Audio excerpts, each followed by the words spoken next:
അഴകും ഫാഷനും ഒരുമിക്കുന്ന 1 gram gold ആഭരണങ്ങൾ, ഫാൻസി ഐറ്റംസ്, കോസ്മെറ്റിക്സ്, ബാഗുകൾ, പ്രമുഖ കമ്പനികളുടെ ട്രോളി ബാഗുകൾ എന്നിവയുടെ ഏറ്റവും പുതിയ കളക്ഷനുമായി Misba fancy and gold covering. Kerala സംസ്ഥാന ഭാഗ്യക്കുറിയുടെ നിരവധി ഒന്നാം സമ്മാനങ്ങൾ നൽകി ഭാഗ്യവാന്മാരുടെ ലക്കി സെന്ററായ റിയൽ ലക്കി സെന്ററിലൂടെ ഭാഗ്യവാനാകൂ.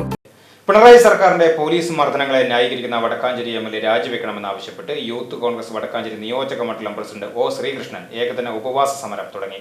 ചൊവ്വാഴ്ച രാവിലെ 9 മണി മുതൽ വൈകിട്ട് 5 വരെ ഓട്ടുപാറ ബസ് സ്റ്റാൻഡ് പരിസരത്താണ് ഉപവാസം നടക്കുന്നത്. കുന്നംകുളം ലോക്കപ്പ് മർദ്ദനത്തിന് നേതൃത്വം നൽകിയ പോലീസ് ഉദ്യോഗസ്ഥരെ സർവീസിൽ നിന്നും പിരിച്ചുവിടുക, KSU നേതാക്കളെ കറുത്ത മുഖംമൂടി ധരിപ്പിച്ചും കയ്യാമം വെച്ചും കോടതിയിൽ ഹാജരാക്കിയ വടക്കാഞ്ചേരി SHOയെ അറസ്റ്റ് ചെയ്യുക തുടങ്ങിയ ആവശ്യങ്ങളും ഉന്നയിച്ചാണ് ഉപവാസ സമരം. യൂത്ത് കോൺഗ്രസ് സംസ്ഥാന general secretary advocate C. Pramod ഉപവാസ സമരം ഉദ്ഘാടനം ചെയ്തു.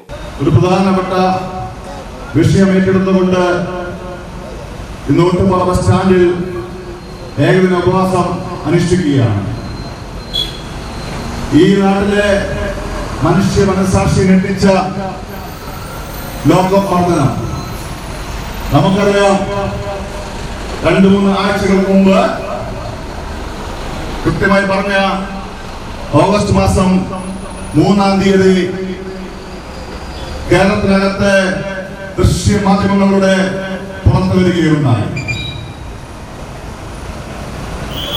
കുന്നംകുളം എന്ന് പറയുന്ന പ്രദേശത്ത് അവിടുത്തെ ചോവല്ലൂർ യൂത്ത് കോൺഗ്രസ് മണ്ഡലം പ്രസിഡന്റായ സുജിത്തിനെ കുന്നംകുളം പോലീസ് സ്റ്റേഷനിൽ വെച്ച് അർദ്ധരാത്രി 12 മണിക്ക് ആ പോലീസ് സ്റ്റേഷൻ ചുമതലയുള്ള ന്യൂമാൻ എന്ന് പറയുന്ന പോലീസ് ഉദ്യോഗസ്ഥനും സന്ദീപ് എന്ന് പറയുന്ന CPIയും ശശീന്ദ്രനും സജീവനും അടക്കം സുബൈർ എന്ന് പറയുന്ന പോലീസ് വാഹനം ഓടിക്കുന്ന ഡ്രൈവർ അടക്കം ഞങ്ങളുടെ പ്രിയപ്പെട്ട സഹോദരനെ അതിക്രൂരമായി തല്ലി ചതയ്ക്കുന്ന ദൃശ്യങ്ങൾ ഈ നാട്ടിലെ എല്ലാ ജനാധിപത്യ വിശ്വാസികളും കാണുകയുണ്ടായി.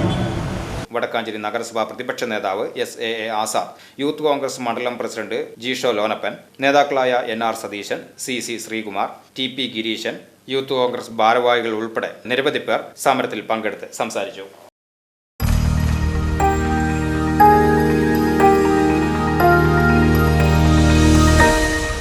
You are watching VCV News.